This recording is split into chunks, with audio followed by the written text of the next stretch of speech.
சொந்தங்களுக்கு வணக்கம். நான் உங்கள் தெய்வமணி. இன்னைக்கு பார்த்தீங்களா, நம்ம வீட்டில் பசங்க பால் கொழுக்கட்டை கேட்டாங்க. அதான் செய்ய போகிறேன். நம்ம பால், தேங்காய் பால் ரெண்டும் கலந்து தான் பண்ண போகிறோம். தேங்காய் பாலை வந்து கொதிக்க வைக்கக்கூடாது, பாலை வந்து நல்லா காய்ச்சிடணும். அதில் தான் நம்ம பால் கொழுக்கட்டை செய்ய போகிறோம். நம்ம வெல்லம் போடலை, சர்க்கரை தான் போட்டு செய்ய போகிறோம். சூப்பராக இருக்கும். நான் வீட்டில் ஏற்கனவே நிறைய முறை செஞ்சுருக்கேன். பசங்களுக்கும் ரொம்ப பிடிக்கும். நீங்கள் செஞ்சு பாருங்கள், எப்படி இருந்தது கமெண்ட் பண்ணுங்கள். இது பாருங்கள், இந்த கப்பில் தான் ஒரு 2 கப்பு பச்சரிசி எடுக்க போகிறேன். இது ரேஷன் பச்சரிசி தான். இது பாருங்கள், நல்லா சுத்தமாக இருக்கு பாருங்கள் அரிசி. இதில் ஒரு 2 கப்பு ஃபுல்லாக எடுத்துக்க போகிறேன்.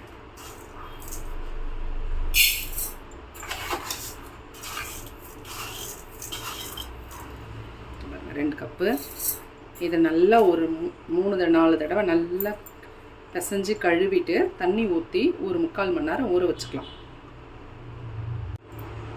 பால் கொழுக்கட்டைக்கு நம்ம அரிசி ஊற வச்சிட்டோம். இப்போ வந்து பால் எடுத்திருக்கேன். பால் வந்து 1/2 லிட்டர் பால் எடுத்திருக்கேன். இதில் ஒரு 1/4 லிட்டர் தண்ணி ஊற்றி அடுப்பில் வச்சுருங்க. அது ஒரு பக்கம் காஞ்சுட்டு இருக்கட்டும். தேங்காய், ஒரு தேங்காய் எடுத்திருக்கேன் பாருங்கள்.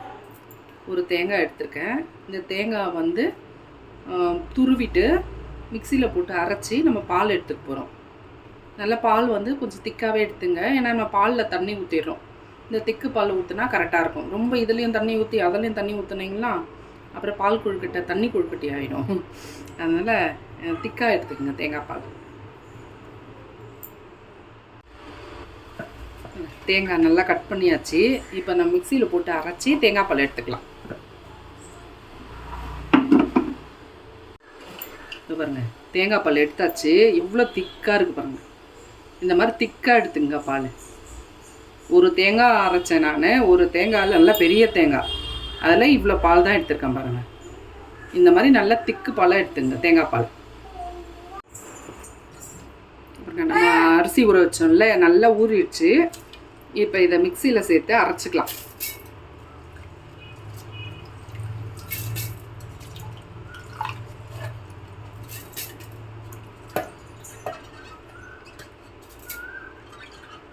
தண்ணியாக தான் அரைக்கணும்.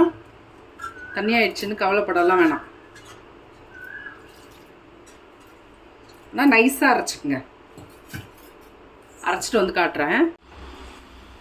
இங்கே பாருங்கள், நல்லா மாவு நம்ம நைஸாக அரைச்சின்னு வந்துட்டு பாருங்க. நைஸாக இருக்குது, தண்ணியாகவே இருக்குது. நம்ம பயப்படவே தேவையில்லை தண்ணியாக இருக்கேன்னு. இப்போ இதில் நம்ம தண்ணி தான் ஊற்ற போகிறோம்.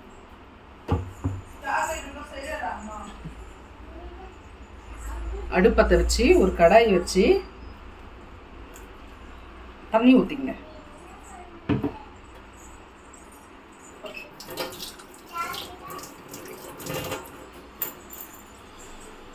அதில் கொஞ்சமாக உப்பு போட்டுங்க.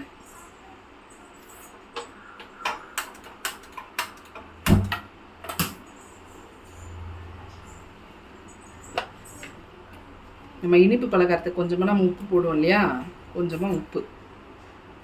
அப்போ தான் அந்த இனிப்பை எடுத்து கொடுக்கும்.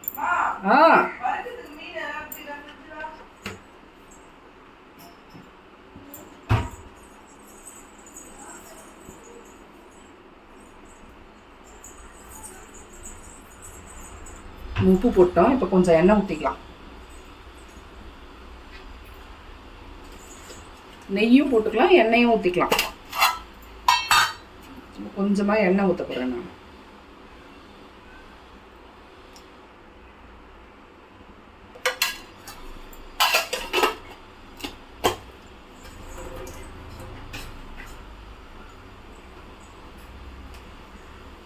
இப்போ தண்ணி வந்து கொதிக்க ஆரம்பிக்குது பாருங்கள். இன்னும் கூட கொஞ்சம் தண்ணி விட்டுக்கலாம். இது மாவு வெந்து வரணும் இல்லை நமக்கு.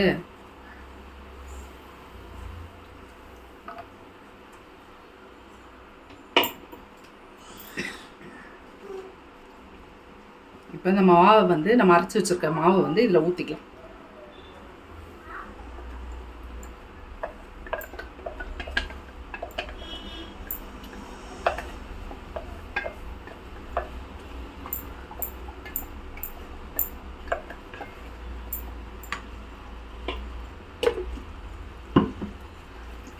இதை அப்படியே கை விடாமல் அப்படியே கிண்டிகிட்டே இருங்க.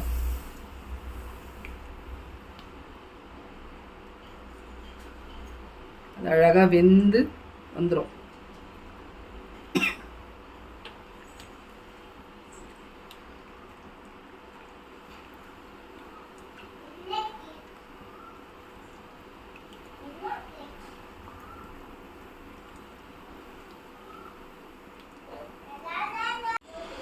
நம்ம கொழுக்கட்டை மாவு பாருங்கள் நல்லா வெந்து சுருண்டு வந்துருச்சு பாருங்கள்.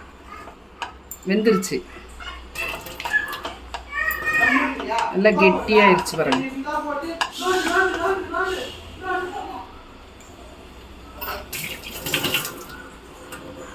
பாருங்கள் நல்லா வெந்துருச்சு. தண்ணி கையில் தொட்டு பார்த்தோம்னா கையில் ஒட்டாது, மாவு நல்லா வெந்துருச்சு பாருங்கள். இப்போ இதை எடுத்து ஆற வச்சுக்கலாம். இது பாருங்கள் மாவு நல்லா பிசைஞ்சிட்டோம். நம்ம கலரி வச்சோம்ல, அந்த மாவு நல்லா பிசைஞ்சாச்சு. எப்படி இருக்கு பாருங்கள். இப்போ வந்து நம்ம கையில் லைட்டாக நெய் தொட்டுக்கிட்டு சின்ன சின்ன உருண்டையாக உருட்ட போகிறோம். பாருங்க சின்ன சின்னதாக குட்டி குட்டியாக உருட்டிங்க.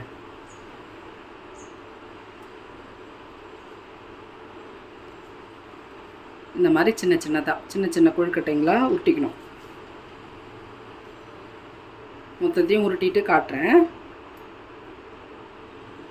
இந்த பாருங்க நம்ம கொழுக்கட்டைலாம் குட்டி குட்டியாக உருட்டியாச்சு. இந்த பாருங்க குட்டி குட்டியாக நல்லா சாஃப்டாக இருக்குது பாருங்கள். சின்ன சின்னதாக உருட்டியாச்சு. இப்போ வந்து நம்ம பால் வந்து காய வச்சதுல ஃபஸ்ட்டு அந்த பால் நல்லா காஞ்சிருக்கு பாருங்கள். பாலில் நல்லா தண்ணி ஊற்றிக்குங்க. அது திக்கு வரும். நம்ம மாவு வேற கொஞ்சம் கரைச்சி ஊற்ற போகிறோம். திக்கு வரும் நல்லா. இப்போ இந்த பாலில் வந்து நம்ம ஒரு அரை கப்பு சர்க்கரை போட்டுக்கலாம்.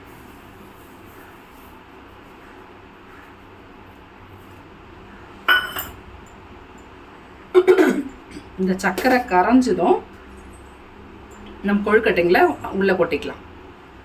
இந்த பாலில் கொட்டிடலாம். ஏன் ஃபஸ்ட்டே சர்க்கரை போட்டேன்னா கொழுக்கட்டை போடுறதுக்கு முன்னாடி அதுக்கப்புறமா சர்க்கரை போட்டோன்னு வைங்களேன், அந்த கொழுக்கட்டையில் அந்த இனிப்பு ஏறவே ஏறாது. அப்படியே சப்புன்னு தெரியும் கொழுக்கட்டை. அதனால் ஃபஸ்ட்டே நம்ம சர்க்கரை போட்டு சர்க்கரை கரைஞ்ச பிறகு அதில் போட்டோம்னா அது சேர்ந்தே வேகும். ஆல்ரெடி இது வெந்த மாவு தான், ரொம்ப வேகாது. சும்மா போட்டு நம்ம கொஞ்ச நேரத்துலேயே ரெடி ஆகிடும். ரொம்ப ஈஸி தான் இது செய்கிறது. ஆனால் பார்க்குறதுக்கு உங்களுக்கு கஷ்டமாக இருக்கிற மாதிரி இருக்கும். ரொம்ப ஈஸியாகவே செஞ்சிடலாம். கடகடன்னு முடிஞ்சிடும். பசங்களுக்கு, எங்கள் பசங்களுக்கு ரொம்ப பிடிக்கும் பால் கொழுக்கட்டை. அவங்க அடிக்கடிக்கு செய்ய சொல்லுவாங்க. நம்மளுக்கு தான் டைம் இருக்காது செய்கிறதுக்கு. நீங்கள் சர்க்கரைக்கு பதில் வெல்லம் கூட போட்டுக்கலாம். வெல்லம், நாட்டு சர்க்கரை, உங்களுக்கு இனிப்புக்கு எது பிடிக்குமோ சேர்த்துக்கலாம். எனக்கு கொஞ்சம் இந்த பால் கொழுக்கட்டைன்றதுனால வெள்ளையாக இருந்தால் நல்லாயிருக்கும்னு தோணும். அதனால் நான் வந்து சர்க்கரை தான் சேர்த்துப்பேன் பால் கொழுக்கட்டைக்கு. ஆனால் நம்ம ட்ரெடிஷ்னல்னு பார்த்திங்கன்னா வெல்லம் தான் போடுவாங்க பால் கொழுக்கட்டைக்கு. நான் சர்க்கரை தான் போடுவேன். உங்களுக்கு வெல்லமும் சேர்த்துங்க, ரொம்ப நல்லாயிருக்கும். பாருங்கள் பால் கொதிக்குதா, சர்க்கரை போட்டு கரைஞ்சிட்ருக்கோம். இப்போ நம்ம இந்த கொழுக்கட்டைகளை ஒன்று ஒன்றா சேர்த்துக்கலாம். பார்த்து பொறுமையாக சேருங்க, பால் மேலே தெரிச்சிட போகுது.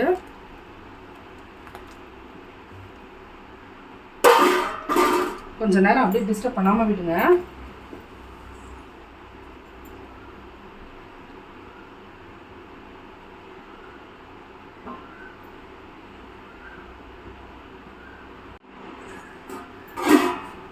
இது பாருங்க நம்ம பால் கொழுக்கட்டை அழகாக உடையாமல் அழகாக வெந்துட்டுருக்கு. உள்ள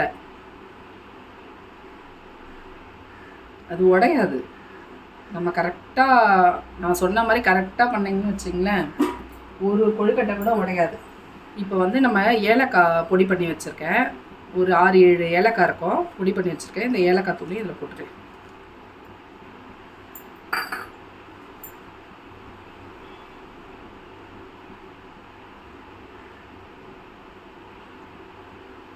நம்ம கொழுக்கட்டை சேர்த்த பிறகும் இது தண்ணியாக தான் இருக்கும் பாருங்கள். தண்ணியாக தான் இருக்கும். இதுக்கு தான் நம்ம லாஸ்ட்டாக கொஞ்சம் மாவு கரைச்சி ஊற்றணும். இந்த கொழுக்கட்டை வேக வேக மேலே வந்துடுச்சு பாருங்கள்.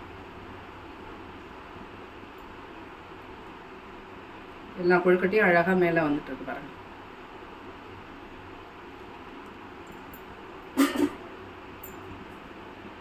இது மாவு கொஞ்சம் கரைச்சி வச்சுருக்கேன் நான். இது நீங்கள் பச்சை மாவு இருந்தாலும் கரைச்சி வச்சுக்கலாம், இல்லை நம்ம கொழுக்கட்டை பிடிக்கிறதுக்கு அரைச்சோம் பார்த்தீங்களா, அதிலே கொஞ்சம் ஊற்றி வச்சுக்கலாம். இந்த மாவை தான் இப்போ இதில் ஊற்றி சேர்க்க போகிறோம். இது கொழுக்கட்டை கொஞ்சம் நேரம் வேகட்டும், அப்போ தான் அந்த இனிப்புலாம் அந்த கொழுக்கட்டை உள்ளே ஏறும்.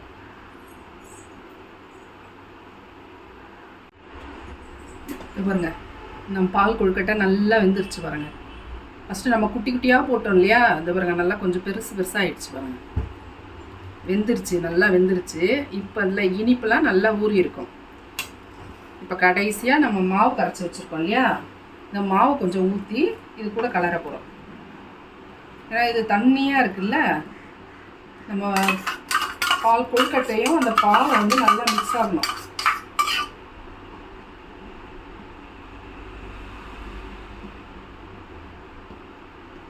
மாவு ஊற்றினோடனே நம்மளுக்கு திக்காக ஆரம்பிச்சிடும்.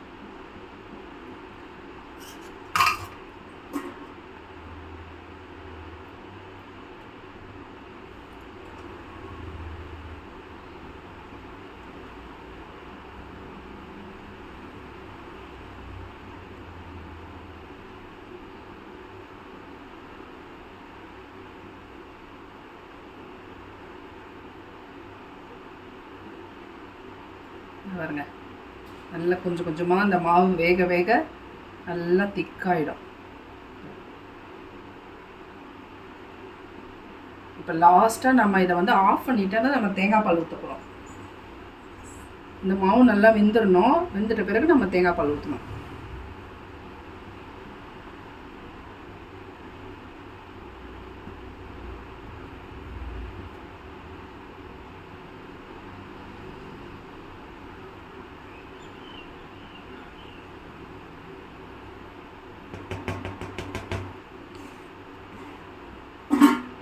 இன்னும் ஒரு கொதி, அதுக்குள்ளேயே அந்த மாவு வெந்துடும். நம்ம ஆஃப் பண்ணிவிட்டு நம்ம தேங்காய் பால் ஊற்றிக்கலாம். ஏன்னா கொதிக்கும் போதே நம்ம தேங்காய் பாலை ஊற்றினோம்னா திரிஞ்சு போயிடும்.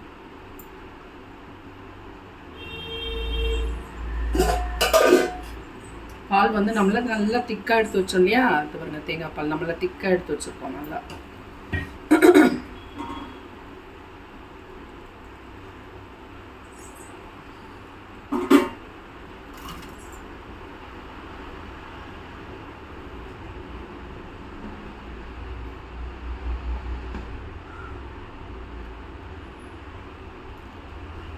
இப்போ திக்காயிடுச்சா, திக்காக இருக்குது பாருங்க. இப்போ இந்த தேங்காய் பாலும் ஊற்றினோம்னா சரியாக இருக்கும், சூப்பராக இருக்கும் பாருங்க. பாருங்க நம்ம கொழுக்கட்டை எல்லாம் வெந்து நல்லா அழகாக மேலே வந்துருச்சு. இங்கே பாருங்க நல்லா திக்காயிடுச்சு. பால் கொழுக்கட்டையும் வெந்துருச்சு, மாவெல்லாம் வெந்து நல்லா திக்காயிடுச்சு பாருங்க.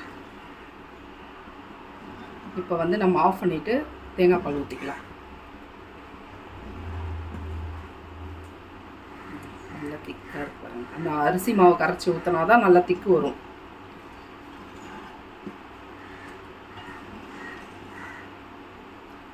இப்போ வந்து நம்ம ஆஃப் பண்ணிவிட்டு தேங்காய் பால் ஊற்றிக்கலாம்.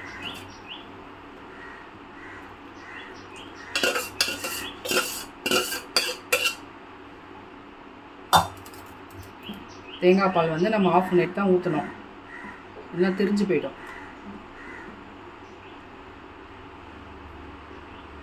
அவ்வளோதான், நம்ம வெள்ளை வெளியேறுன்னு நம்ம பால் கொழுக்கட்டை ரெடி ஆயிடுச்சு.